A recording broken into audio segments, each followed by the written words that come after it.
La justice, elle a besoin de respect et d'indépendance. Éric Dupond-Moretti répond à son tour à la fronde des policiers, ni dans la rue, ni sur les plateaux de télévision. Je cite, la justice se rend dans les palais de justice. Le garde des Sceaux appelle au respect de l'institution qui en a besoin, je cite, comme les policiers.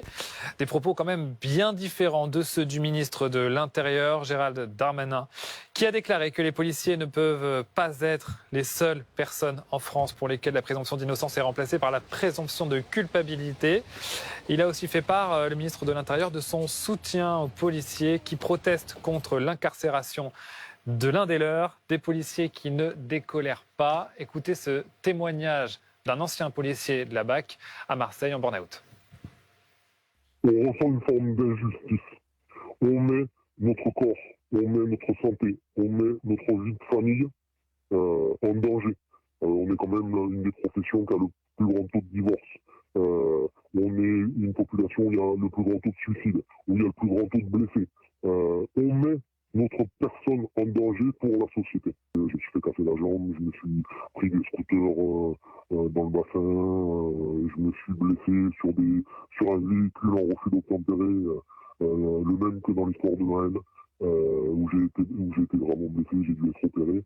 Au bout d'un moment, on se demande pourquoi faire ça. Il ne faut pas croire que les flics aiment vivre dans la violence et dans l'agressivité permanente, c'est loin d'être le cas. Je vis très mal que le collègue soit mis en détention alors qu'il était dans le cadre de son travail. Alors attention, je ne juge absolument pas s'il a pu faire une erreur ou pas. C'est pas du tout l'objet de mon propos. Mon propos, c'est de dire qu'un fonctionnaire de police en intervention est un représentant de l'État. On ne peut pas mettre un individu en détention pour des faits pour lesquels il a agi en tant que fonctionnaire sur ordre. Parce qu'il faut quand même savoir qu'un fonctionnaire de police, dès l'instant où il commence son travail jusqu'au moment où il termine son travail, il est sur ordre. J'ai eu personnellement des ordres en disant « Vous rentrez dans la cité, tout ce qui passe, tout ce qui court, vous attrapez, vous mettez par terre. On criera après qui on rentre. » Et vous, si vous êtes filmé en train de mettre par terre n'importe qui, on va vous dire « Mais il fait quoi lui? Il s'écrit pour qui? Il joue au cow-boy ?» Non, il joue pas au cow-boy. Il y a eu un briefing avant, sauf que ça, si jamais vous êtes filmé, si jamais ça part au tribunal, qui va dire que le briefing du patron, il a dit ça à violence illégitime pour les fonctionnaires de police agissant au nom de l'État. Parce que si vous reculez, si vous partez, l'autorité elle n'est pas dans votre camp, alors elle est dans le camp du délinquant, elle est dans le camp du dealer, elle est dans le camp ou ne serait-ce que de la personne qui refuse d'être contrôlée parce qu'il a la police en horreur. Mais c'est pas comme ça marche. Alors, on va en parler avec Denis Jacob. Bonsoir, vous êtes secrétaire général du syndicat Alternative Police. Vous venez d'entendre ce témoignage fort, qui dit des choses quand même. Ce policier qui dit notamment que c'était les briefs, c'était les consignes de la hiérarchie qui disaient d'aller dans les cités et puis d'y aller un peu à l'aveugle. Et tant pis si vous en prenez aussi à certains qui n'ont absolument rien fait, c'est ce qu'il dit. Alors écoutez, je suis vraiment désolé, mais ce que vous venez de passer, en retour, pour moi, c'était totalement inaudible. Hein. J'ai rien compris, donc je sais absolument pas ce qu'il dit, ce collègue. La déformation de la voix, je ne sais pas, mais en tous les cas, le retour était inaudible de mon côté. Donc je peux pas répondre à ce qu'il vient de dire, malheureusement, puisque je n'ai pas compris son propos.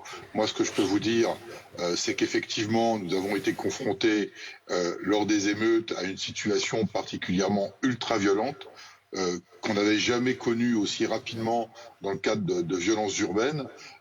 Il est vrai qu'il y a eu quelques consignes de données, mais des initiatives très locales, qu'il ne fallait pas faire de prisonniers, entre guillemets, parce que les gardes à vue étaient déjà pleines et qu'il fallait régler les problèmes sur place. Donc c'est vrai que quand il y a ce genre de consignes, ça peut malheureusement laisser la porte ouverte à peut-être le sentiment qu'on nous donne carte blanche pour se lâcher. Fort heureusement, ce n'est pas le cas.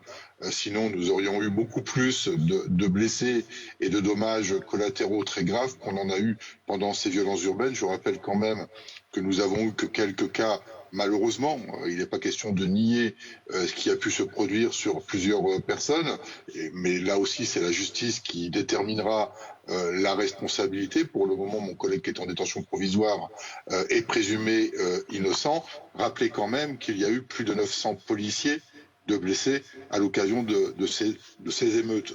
Donc il n'est pas question de relativiser des comportements individuels marginaux qui auraient pu se produire, mais il faut aussi recontextualiser dans quelles conditions mes collègues ont pu travailler sur le terrain pendant plus d'une semaine pour faire face à ces émeutes. Est-ce que la fronde de ces policiers en colère, notamment à Marseille, mais pas que, doit s'arrêter selon vous ? Écoutez, moi, je suis déjà intervenu à plusieurs reprises sur votre chaîne. Moi, ça me dérange d'utiliser le mot fronde. Je suis désolé de le répéter, mais on peut parler d'un mécontentement réel, avéré, légitime, un mécontentement oui, mais enfin, à ras-le-bol, ça ne s'arrête pas au mécontentement, Denis Jacob. Quand vous avez des appels par des syndicats de policiers à, entre guillemets, faire la grève du zèle, ou en tout cas à lever le pied, et voire à se mettre en arrêt maladie si c'est vraiment impossible de respecter ces consignes, c'est pas seulement du mécontentement, il y a un mouvement. Il y a un mouvement de colère, oui, effectivement, il y a un mouvement de colère, mais c'est pas une fronde, comme on pourrait l'entendre. Parce que quand on parle de fronde, ça voudrait dire que c'est quelque chose qui est organisé pour mettre la pression, notamment sur la justice. C'est organisé, c'est à l'appel de syndicats de police. Non, le mouvement de colère, monsieur, le mouvement de colère initié à la base est initié par des fonctionnaires de police en dehors de tout cadre syndical. Ensuite, une organisation syndicale a effectivement demandé à lever le pied, mais c'est pas une nouveauté, c'est pas la première fois que l'on fait valoir le code 562 pour exprimer un mécontentement de quelque nature qu'il soit. Le ministre hier a réuni les organisations syndicales. Moi, je n'ai pas eu la chance d'y être directement, mais ma confédération CFDT y était représentée. Le retour que j'en ai eu, c'est que le ministre est à l'écoute, qu'il a effectivement demandé à ce que des messages soient passés pour que les collègues comprennent que leur légitime colère ne peut pas obtenir une réponse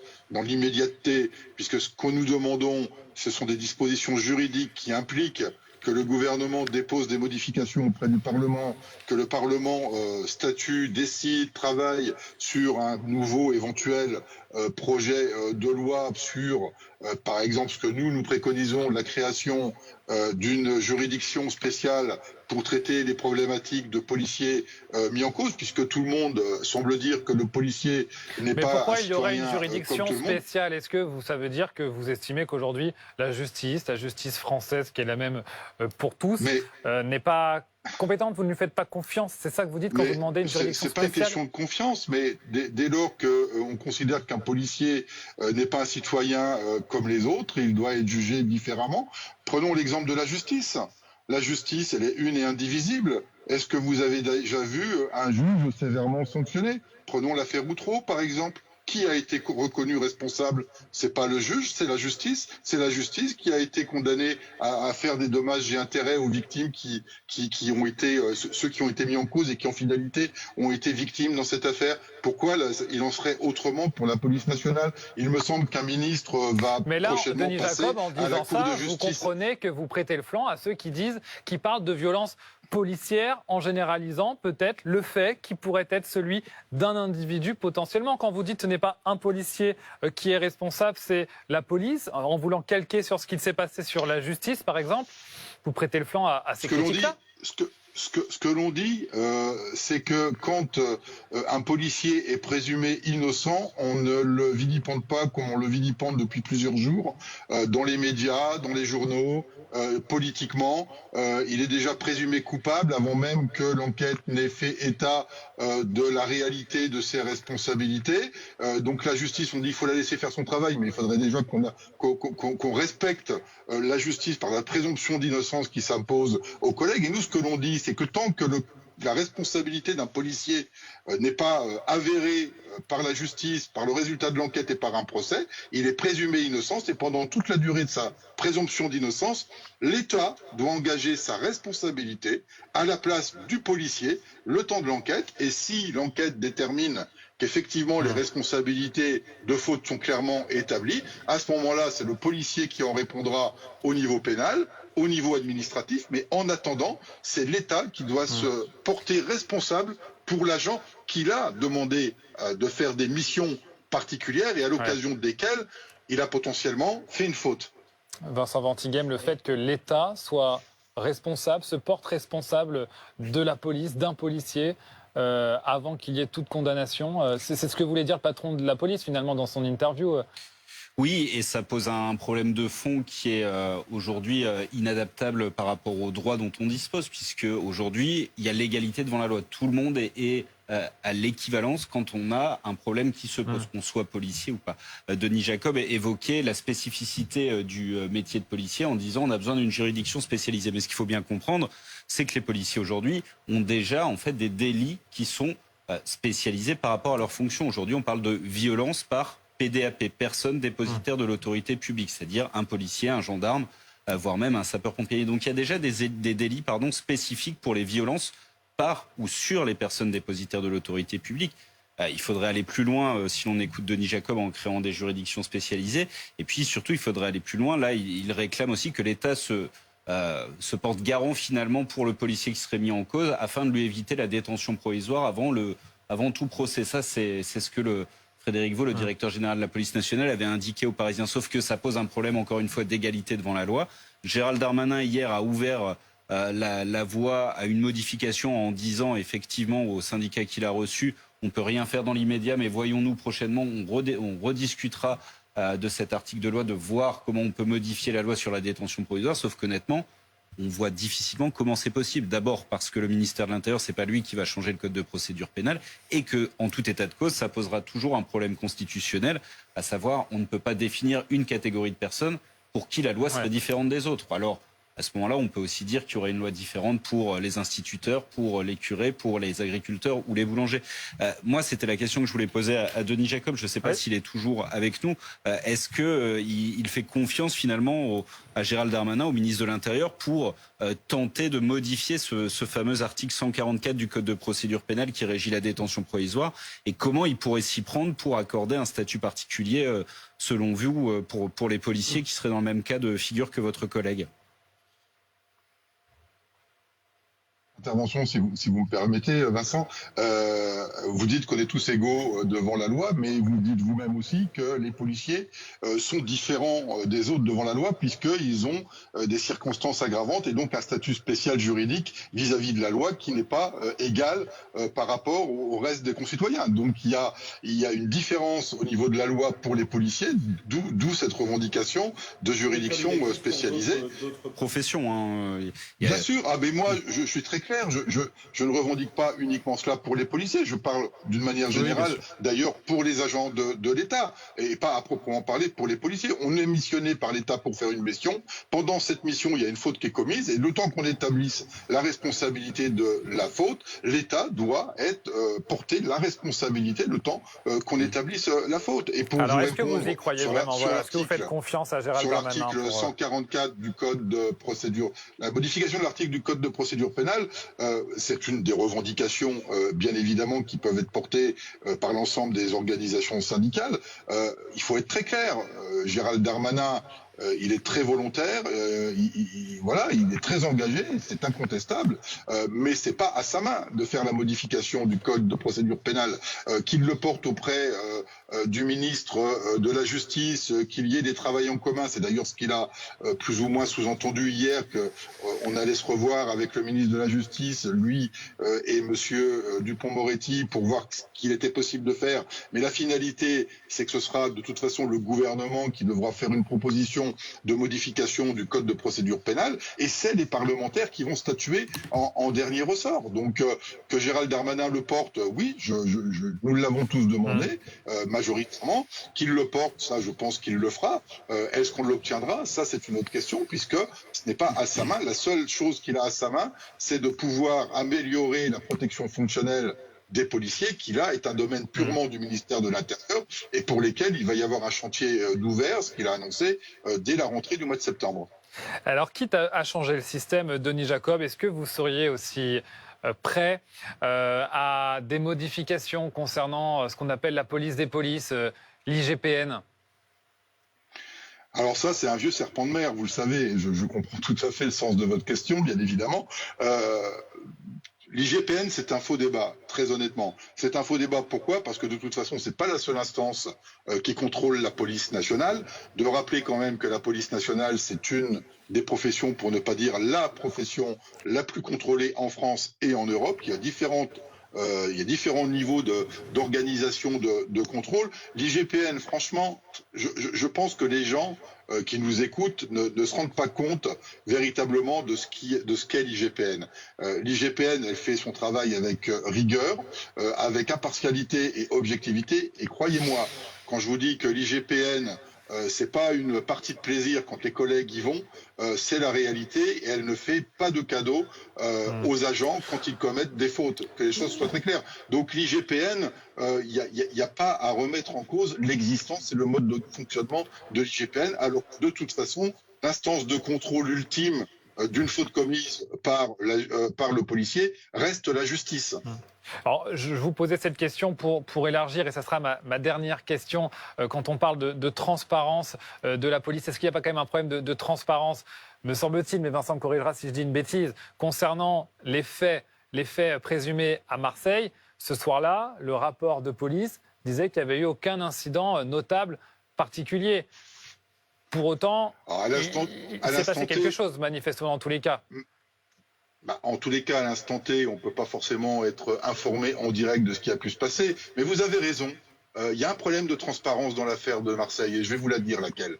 C'est le fait que le parquet est toujours silencieux sur cette affaire.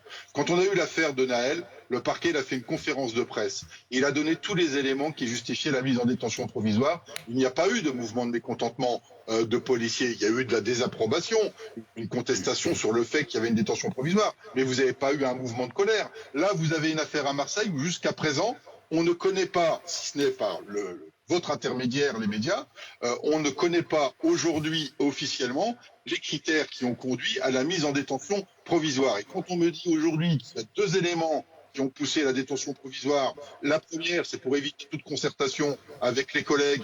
Ça me fait, excusez-moi, gentil de rire, mais quand on sait que les collègues ont été auditionnés 3 semaines après l'affaire, s'ils avaient dû se concerter, ils l'auraient fait depuis bien longtemps. Et puis la deuxième, c'est de ne pas mettre la pression sur la victime. C'est considérer un policier comme un vulgaire criminel et qu'un vulgaire voyou, que de croire que parce qu'il serait mis en détention provisoire, il serait pas mis en détention provisoire, il ferait de la pression sur la victime. C'est complètement stupide. Donc voilà, oui, il y a eu un manque de transparence dans l'affaire de Marseille. Et vous pensez que si le parquet, si la procureure de la République de Marseille avait donné une conférence de presse pour expliquer les motifs retenus par le juge des libertés de la détention et expliquer pourquoi 4 policiers étaient mis en examen, est-ce que vous pensez que ça aurait quand même calmé vos collègues? Il faut quand même se souvenir que vos collègues, au moment de leur déferment, ont été applaudis, ont été soutenus dans la rue.